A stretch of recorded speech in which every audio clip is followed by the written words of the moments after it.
All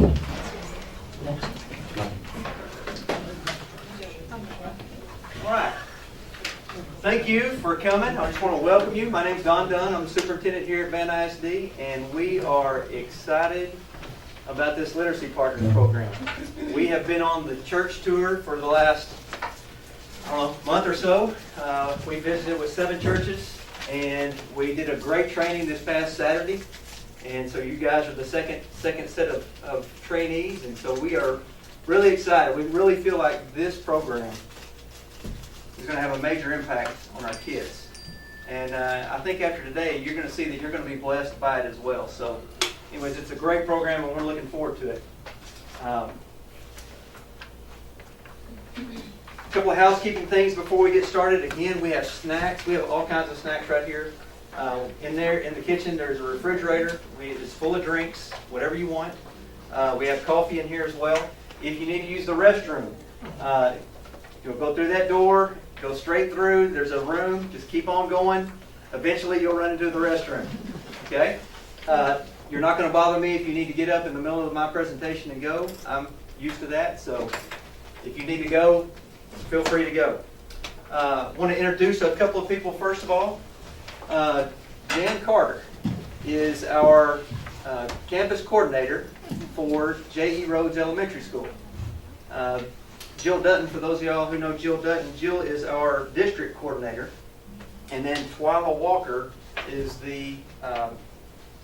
she's the campus coordinator for the intermediate school. But she's not here right now. Also here in the back, in the very back, we have Miss Marty Moore, who is the principal at Van Intermediate School. That's grades 2 and 3. In that very corner. She's waving right there. She's our principal at the intermediate. And then we have Johnny Smith. I guess she's on her way. She had a meeting this afternoon, but she's coming. Okay, the plan for today.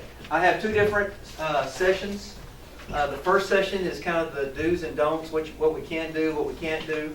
Kind of the boring session. But the second session is about reading, and about reading with our kids. And it's a lot more fun and a lot more interactive. And anyways, we'll have 2 different sessions. We'll have a break in between. I'll let you take care of your business then. And hopefully we'll be out by 6. Saturday we started at 9. We finished at 11:02. So I think I can get us there. So, all right. Now then, I need to put on my superintendent's hat real quick. I'm not going to keep it on long, but I'm going to put my superintendent's hat on, and I need to tell you a little story real quick. Last week, I went to eat lunch with one of my superintendent friends, and we were eating lunch, and we were talking about different things that's going on in our districts, and anyways, I was telling him, I said, I am just so excited because Saturday I have this training with our Literacy Partners program that we're about to start. And he said, well, what is Literacy Partners? I said, well, it's a volunteer program that we're asking our faith-based community to come in and help our kids with their reading. And man, I'm just so excited about it. And he said, wait a minute. He said, you're going to do what? He said, Dunn, you're going to get sued. And it kind of hit me. There's 2 things that I believe in. Number 1, I do believe in the First Amendment. And there is a separation of church and state. I agree. But I don't think it's so cut and dry. I don't believe in that. The second thing I believe in is I'm a Christian.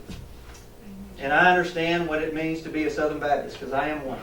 And I understand about the, taking every opportunity that I can to be a witness. Okay? But you have to understand something. This is not about a witness program. Literacy Partners is not a witness program. This is a reading program. Now, we have a program called the Good News Club. And it happens after school on Tuesdays and Wednesdays at our intermediate school and at our middle school. That's when we're trying to do a little witnessing. That's okay. Okay? But you have to understand, we can't do that. Okay? That will shut this thing down. All right? So, anyways, just be careful there. I've already heard people say, well, I just can't wait to be a literacy partner. because I've got this book that I want to read, and man, it's just such a good book. It's 3 in 1. How the apple is like the Trinity. No. That's an inappropriate book. We can't have that here. Okay? We've got to be careful. Or it's Easter time, and I'm so excited. It's Easter, and I just can't wait to get with my literacy partner kids. And I've got this book about this little bunny, and then I've got this other book about Jesus and the resurrection. No. We've got to be careful. Okay? Be careful. I would hate for something like that to shut down this great program. This program is about you showing God's love in action. You're showing your witness by what you're doing. Okay? Does everybody understand? All right, can I take my superintendent's hat off now? Okay. All right. I'm taking it off. Now then, Literacy Partners Vision. Every child reading on grade level by the end of the 3rd grade. Now then, why is the 3rd grade so important? It's huge for our kids. It's a big, big transition area for our kids. First of all, this PowerPoint, my PowerPoint is in the back of your handout, in the very back pages, so you can follow me and take notes if you'd like.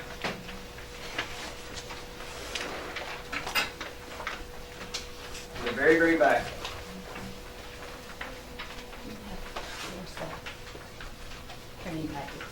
More packets?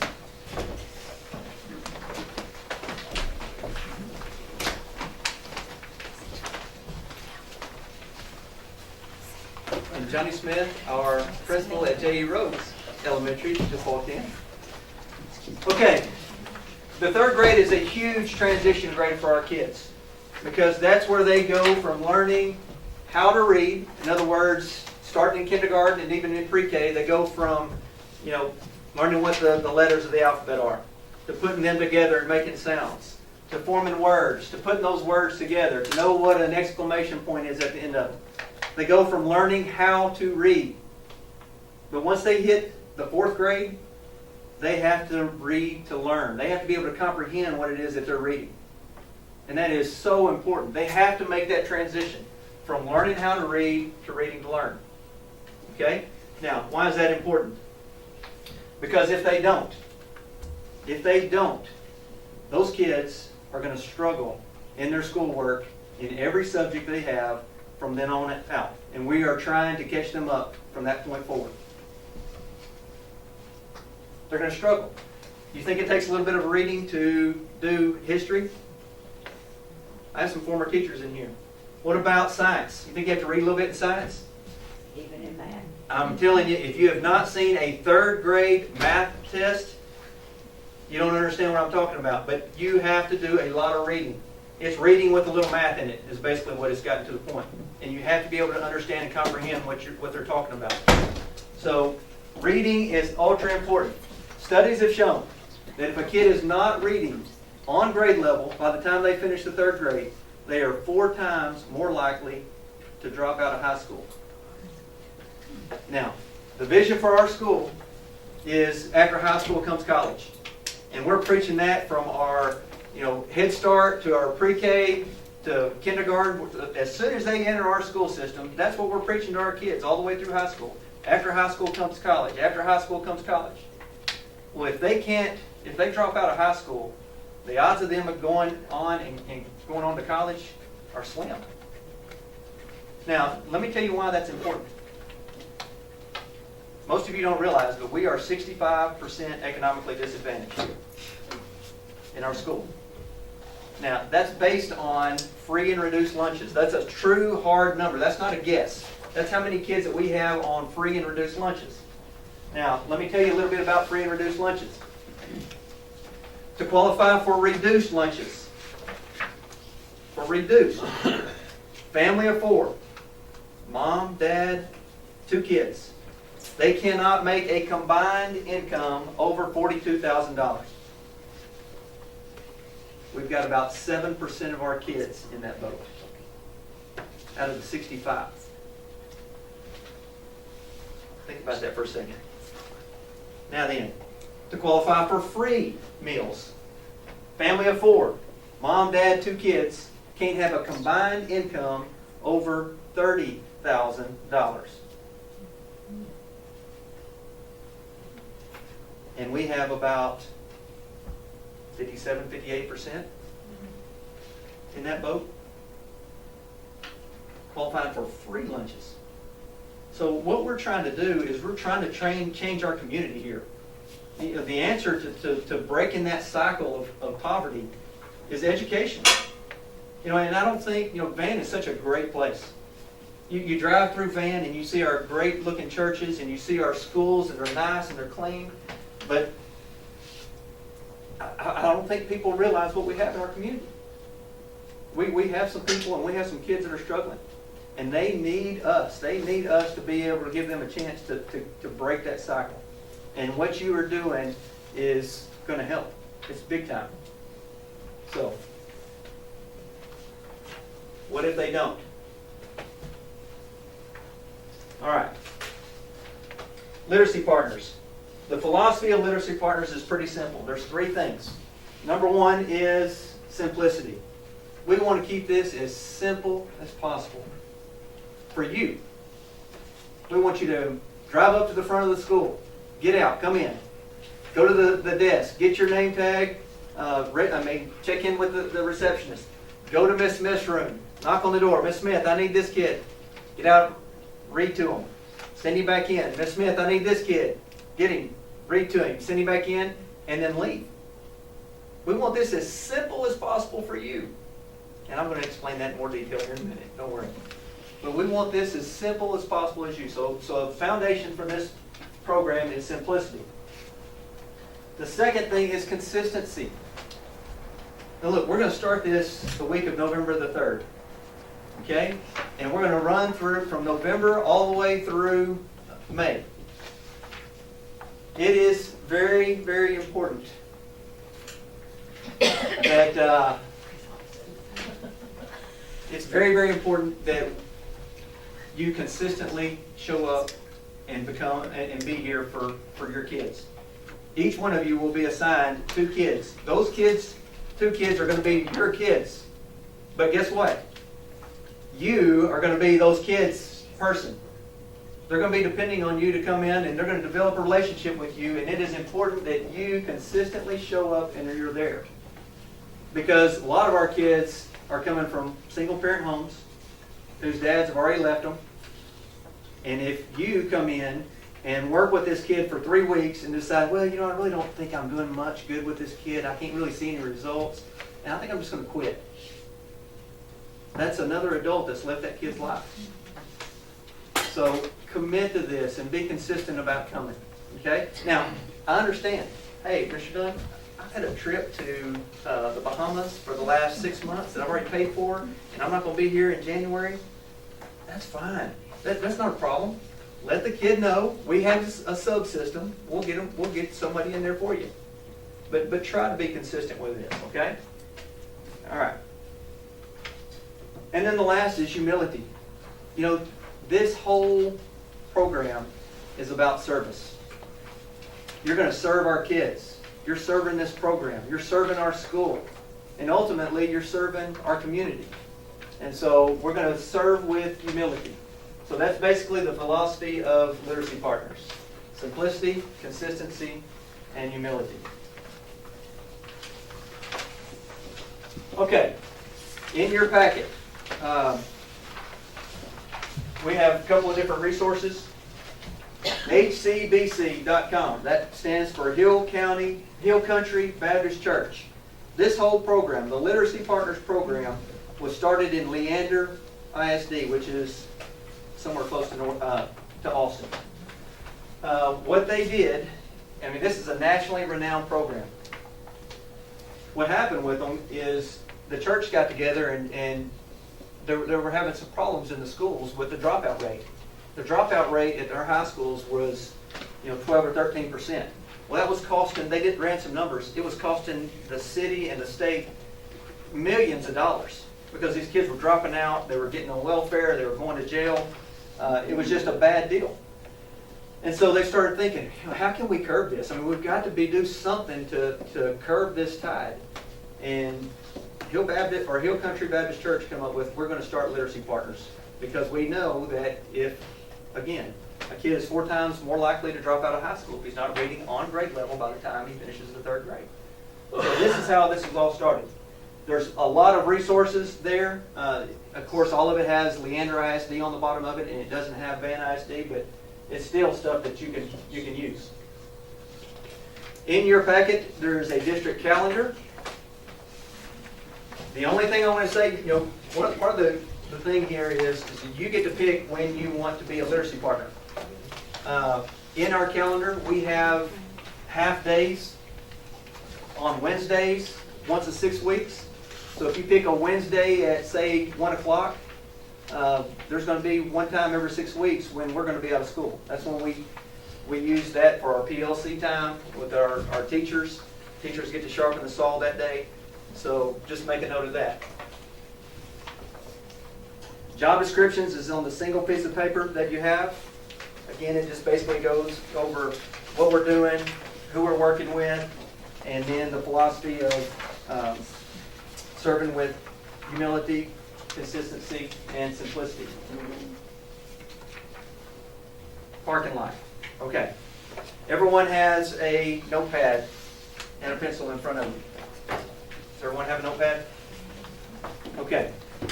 Instead of asking questions during my presentation, if we're going through here and something catches your mind and you want to ask a question, write it on that notepad. Write your question on the notepad, stick it on the front of your table, and at the very end of this presentation, I have a section for questions, and then I'll answer everyone's questions at once. Okay? So that's the way we'll handle all the questions. Guidelines. Ferpa, Family Educational Rights and Privacy Act. Other than teachers, has anyone ever heard of this? 1 or 2. Who has never heard of Ferpa? Okay. Now look, this is the Family Educational Rights and Privacy Act. This is the law of the land. This is big time for school personnel. Okay? Because it has everything to do with confidentiality in our kids. Okay? Let's kind of go over a little bit about what Ferpa is. It protects the privacy of student records.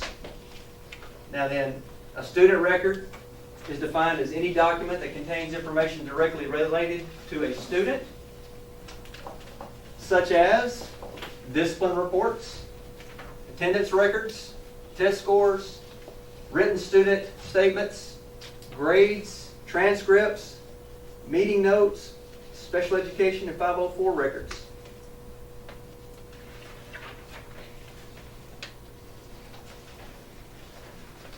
Basically, any individually identifiable information, including, listen to me, including the kid's name, is confidential. Including the kid's name is confidential. So,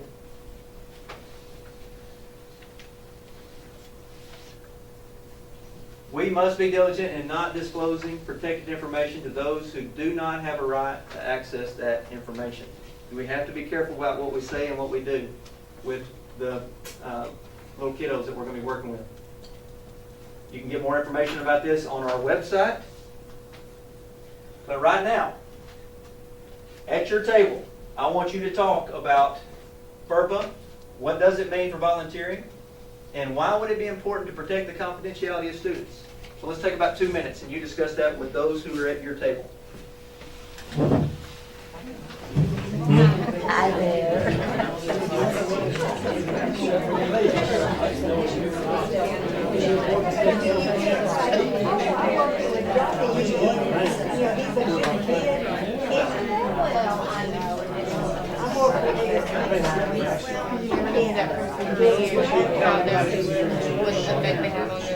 I have little siblings, kind of all of them.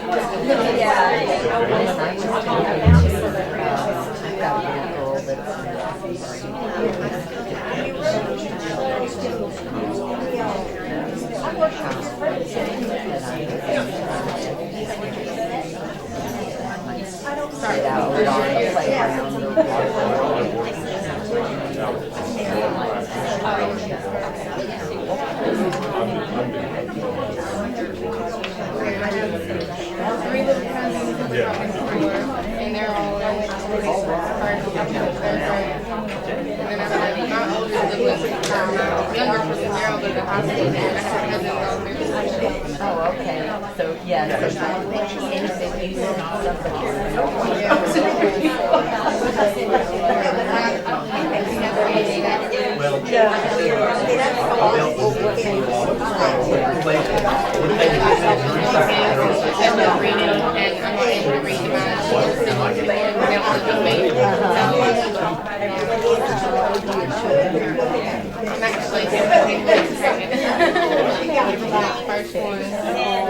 Okay, let's talk about it real quick. Who would like to share? Why is Ferpa important for volunteering? Anybody? Ma'am? There you go. I love it. You know what to keep your mouth shut about. I'm glad I didn't say that. Another point is that if you identify your child, then everybody will know that child's in trouble. That's right. That's right. At risk. Yes, ma'am. It's gossip.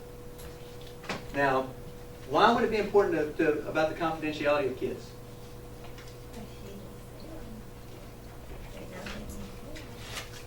Let me tell you a little. Let me give you a scenario. You go to the grocery store and say, "I'm a literacy partner and I'm working with John Brown, and he's such a good kid. He's come such a long ways, but somebody overhears you." And John Brown's dad has been looking for him for a long time.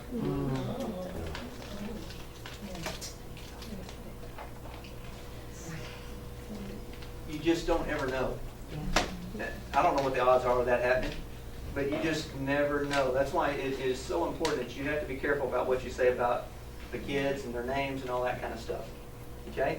So, what is permissible to discuss? Nothing? You can discuss anything that's public information.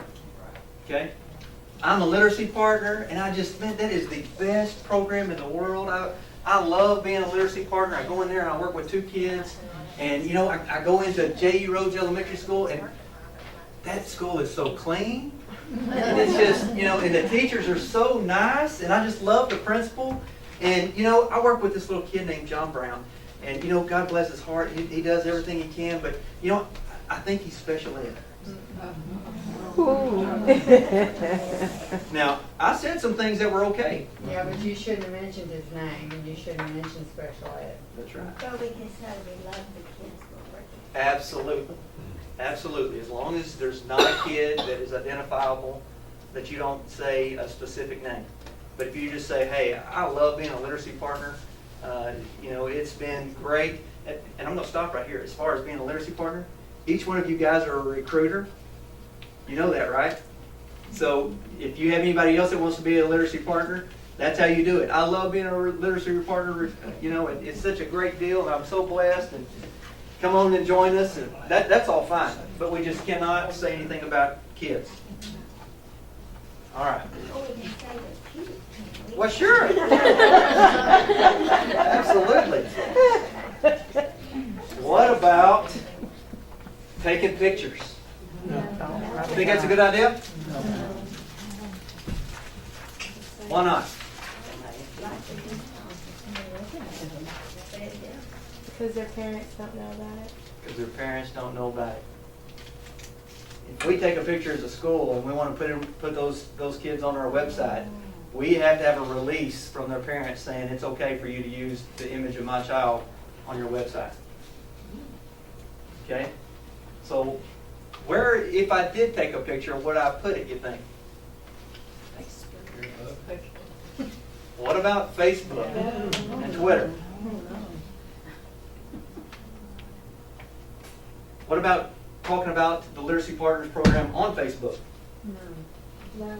Is there anything that you can put on there that has to do with the Literacy Partners? Why do you enjoy it? Yes. Hey, I love being a literacy partner. You guys, my friends, if you're interested and have some time, it's only 30 minutes a week, come on out. We need your help. That's fine. That's all good. But just, you can't identify kids, and especially not on Facebook or Twitter or any other site. I don't know all the other ones. Not on the computer too. What about, I just want to give him a little gift. And I just love my little literacy partner kid. He's such a sweet kid. I just want to give him a little gift. And I went to the zoo last week, and those little those little machines that you can put a penny in and a quarter, and you crank it out and you smush it into a little elephant. I want to give Johnny an elephant, and I want to give Susie a little giraffe. What's wrong with that? Barely fits under the- That's right. Because what's going to happen is Johnny's going to go back into class and say, look what my literacy partner gave me. And then what's going to happen in class? Then it's going to blow up. So I know everybody's heart, and I know where you're at, and that's good, but please try to restrain from giving gifts. Now, let me go back. Now then, every Wednesday is College Wednesday at our school, okay? Where all the teachers wear their college gear. We encourage all of our kids to wear their college t-shirts. And so every Wednesday is College Wednesday. All right? Like I said, we're trying to preach college to all of our kids. Some of our kids, like I say, we're 65% economically disadvantaged. Some of our kids can't afford a Texas t-shirt. Now then, if that breaks your heart and you want to be able to get your kid a t-shirt, there's ways to do that. And the way to do that is you go see the counselor with that t-shirt and say, Miss Mulford, Johnny is my literacy partner kid, and he doesn't have a college t-shirt. I would really like to get him one. Can you make sure that he gets this? She can handle it. We've got ways to do that because we give away prizes on our announcements every once in a while. And guess who the lucky winner is this week? So we have ways of getting kids stuff if you want them to get it. But please don't just hand it to them directly. Okay? Can I give my students a hug? Yes, you can, as long as it's on the side. I'm real big into the high fives and the knuckle bumps, but nothing front on. Okay? Everybody good with that? Everybody understand why? We're going to, if a kid initiates a hug, let's try to get him on the side, get her on the side as much as we can. That's fine. I'm okay with that. Nothing in the front. Lots of high fives, lots of knuckle bumps. We've got to be careful about that. Can I give my student a piece of candy? Do you guys have any idea what sugar does to little kids? I used to be the assistant principal at the junior high a long time ago. So far back ago that we used to have like 4 Coke machines right outside the cafeteria, and then we had 3 candy machines. And so at lunch, kids would go get them a Coke and a Snickers. And the whole afternoon, it was like herding cats. They were bouncing off the walls. When we took those machines out, I cannot tell you the difference it made in the kids. Now, but this is little Johnny, and he's such a, I just want to give him a Tootsie Roll. I only have him for 15 minutes. And so, give him a Tootsie Roll, and he's fine with you. As soon as he goes into class, that sugar kicks in, and he's bouncing off the walls, and our teacher has to deal with that. So, no candy. Not only that, there's a law. It's called the Foods of Minimal Nutritional Value. That's right. Which heavily restricts what our kids can eat. It's unbelievable, really. Don't they get dessert at noon anymore? No. You need to come eat at the cafeteria one time. It is. No more dessert. We have dessert. Fruit. Well, It's gotten to this point. On days that we have like corn dogs and tater tots, they count the tater tots. And it may be 5 tater tots. You can't get over 5 tater tots. And people come in and check, and if you give 6, you're getting marked down on it. I know. It's one of those. They are allowed to bring their lunch. Yes. Yes. But for those who can't, like I said, we have the school lunch is, it is a select portion. Am I right, principals? Very correct. It is. And for our football players, I don't know how they survive. If they're on our lunches, I don't know how they survive. Because a lot of times they'll eat lunch at 11:30 and then have to be on the practice field at 4, 4:30. I don't know how they do it. Well, they're not fed at the cafeteria for supper before they go They need to be. I know. Well, now we do feed them before they play, but I'm talking about for during the week when we're doing work. Yes, ma'am. We try to feed them. Why do I have to wear my badge? So you be identified. It's all about safety. We want to know if there's an adult walking around our building and around our kids. We want to make sure that they have gone through our application process and that they've gone through our Raptor system and that they are supposed to be there. If you aren't wearing your badge, hopefully one of our teachers or our assistant principals are going to track you down. Say, can I help you? Do you know where? Let me show you to the office.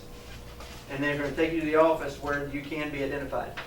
Okay, so wearing the badge is important, and we ask that you do that at all times. And it's for our safety and our kids' safety. What about being alone with students?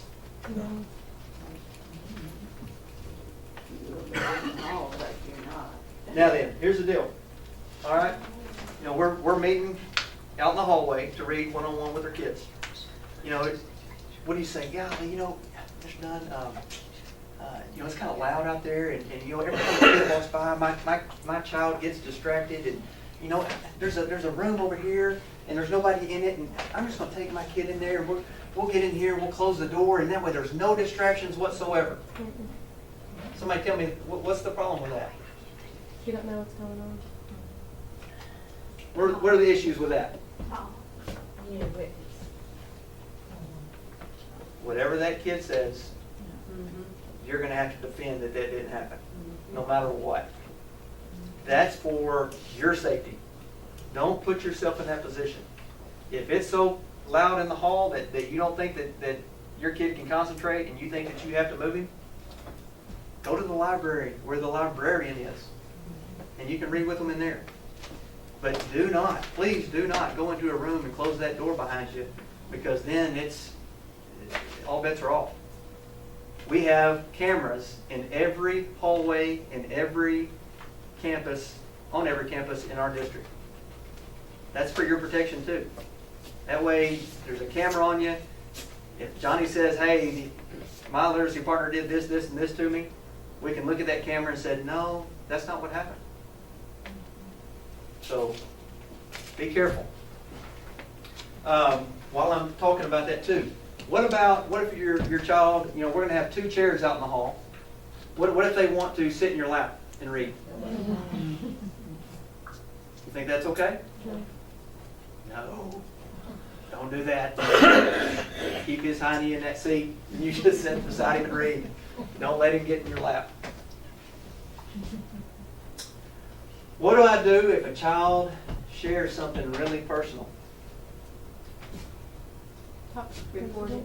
Report it to the teacher. You need to report that to the counselor or the principal, someone in the office. Okay? No, not to the teacher. No, I'll talk about that in just a second.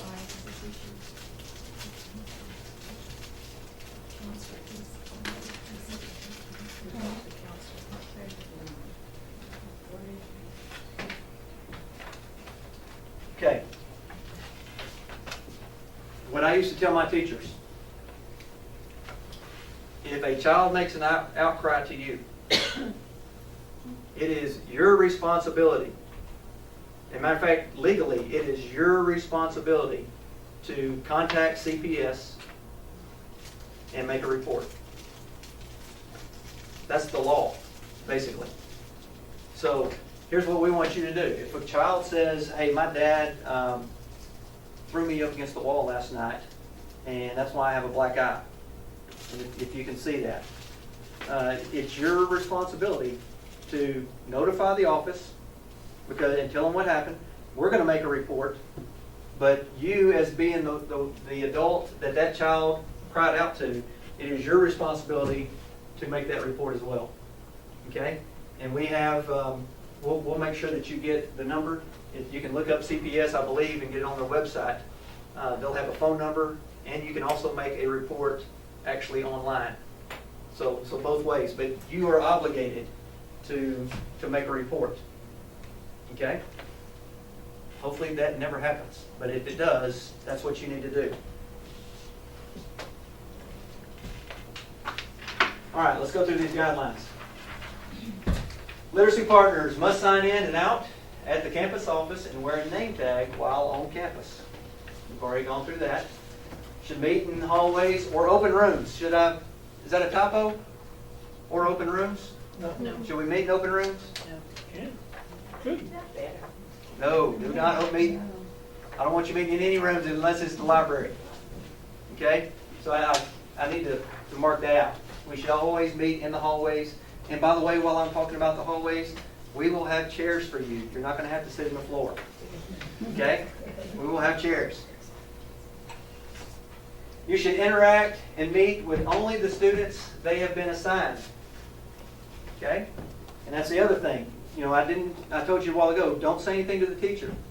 We want the interaction between you and the teacher to be limited, because we don't want you to knock on the door and say, Johnny's doing a great job, because why would we not want you to do that? Because you're taking her away from teaching. Now, if you need to contact the teacher, you're always able to go to the office and say, could you have Miss Jones call me? And then when Miss Jones gets on her conference period, she can call you. I mean, that's okay. But don't knock on the door and have a conversation with the teacher about your literacy partner kid. Okay? Because that's taking away time from the other 20 kids that are in the classroom. Okay. Should not transport students in personal vehicles. Duh. Don't do that. Don't give a kid a ride, please.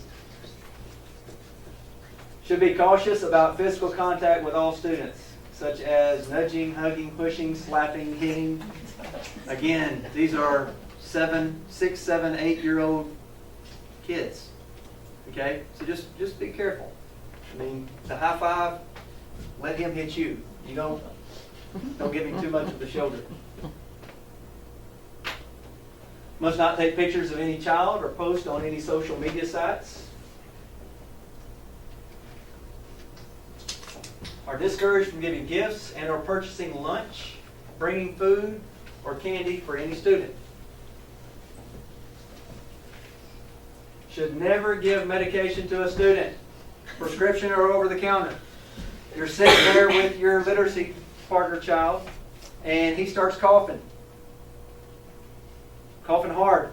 So you reach into your purse and get him a cough drop. Is that okay? No.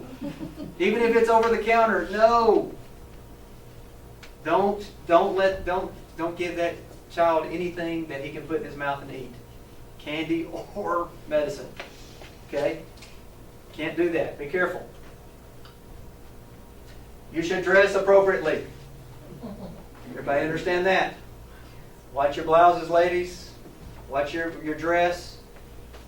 I'm not going to say any more about that. Y'all know what I'm talking about, right? All right. Are required by law to report information a student might share that relates to bullying, homicide, suicide, physical or emotional abuse, or any illegal activity to their school coordinator, school counselor, or school administrator. Okay? Opportunities to connect. Is it possible to connect with my students more than 30 minutes a week? I just love Johnny. I just want to get to know him a little bit better. Is there anything else that I can do? The answer is yes. But be sensitive as to how you do that for your protection, the student's protection, and the protection of the program. Okay?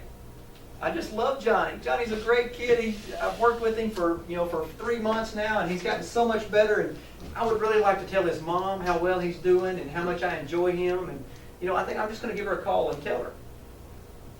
Talk to Miss Brown. Said, Johnny's doing such a great job. I just love him and all that. She says, yeah. He talks about you all the time. This is a great program. You've helped him so much in his reading, and we appreciate that so much. And yeah, we'd like to get to know you. And as a matter of fact, what are you doing this Sunday? Can we come over and eat? Is that what you're wanting? Be careful. Now, we're not going to go out and distribute to everybody who the literacy partners are, okay, for your protection.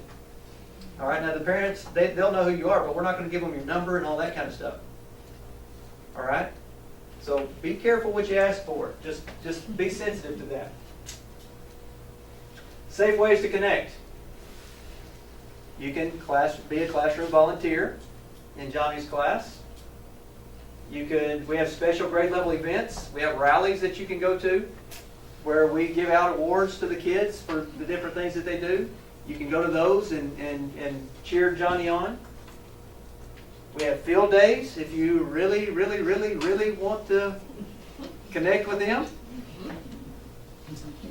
Or you can substitute teach. Yeah. The other thing is you can eat lunch with Johnny. That's okay. You can. If you want to do that, you can eat lunch with Johnny. Again, just check in with the office and let them know what you're doing. But you can't buy his lunch. You cannot buy his lunch. Do not do that.